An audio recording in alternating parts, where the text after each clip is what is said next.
But Heather, this is where Heather is. But I have seen Heather and Craig Rice do this routine, and I'm not doing it justice. But now Heather is going to come forward, and the two of us are going to make you uncomfortable and hot until you give more money. Thank you, Rich. I have the honor of living in and representing Tacoma Park, Maryland. And one of my neighbors, a few years ago when her little boy was in kindergarten, they were driving home from school, and Ben was in the back seat with his lips puckered, and he was noticeably upset. And his mom looked in the rearview mirror and said, "Ben, what's wrong?" And he started to cry, and he said, "Emma told me at school today that when we grow up, she's not going to marry me." And she said, "Well, that's okay, sweetheart. You'll meet lots of different people during the time of your life, and you'll find someone that you love that will marry you when you get older." And then she had to pull over the car because he got hysterical. And he just completely broke down and said, "But Aiden also told me today that he's going to marry Jordan, and I'm left with no good choices." And that's incredibly emblematic of Tacoma Park, where our straight families raise their children to understand that they can love whomever they want. And it's a very beautiful thing. And Tacoma Park is a reflection of a lot of Montgomery County and a lot of the people who are here in the room tonight. But as the Lieutenant Governor mentioned, this is a statewide initiative. This is a statewide effort. We saw those census numbers come out, where for the first time we're checking boxes, declaring our families on government forms, and there are more of us in every corner of this state, from Ocean City to Oakland and Garrett County, that is expecting our state to stand up and provide protections for our families and for our commitments to forever. And it's not cheap. We have a great coalition that we've assembled for this effort, Marylanders for Marriage Equality. We have faith leaders, we have union voices, we have progressives, we have organizers from every inch of this state that have come together to pledge their will, their dedication, their purpose to accomplishing this goal for all of us. Yes, there are a lot of LGBT people in this coalition, but what tends to move me the most are our number of straight allies. Let's give a hand to our straight allies who are here tonight, who are standing up to fight for us.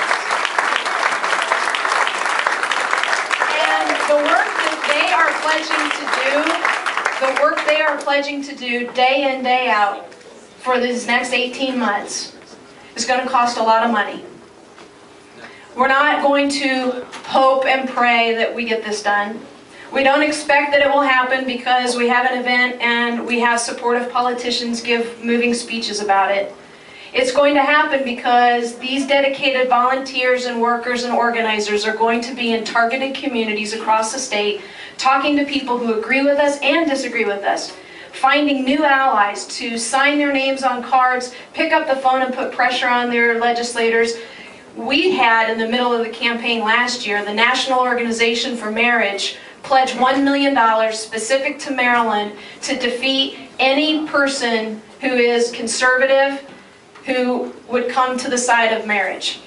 That sent a chilling effect that made 2 Republicans who we thought we had on our side back down, and that could have been the 2-vote margin for victory.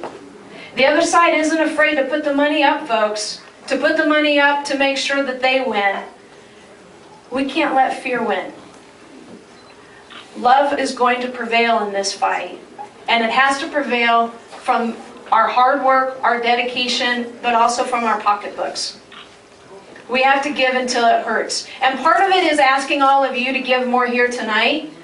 And this isn't going to be a fake exercise. I only want you to raise your hand if you are dedicated tonight to saying that you will ask 10 friends within the next 6 months to give $50 or more to this organization. Who can raise their hand and say, I will get 10 of my friends to give $50 to Equality Maryland in the next 6 months?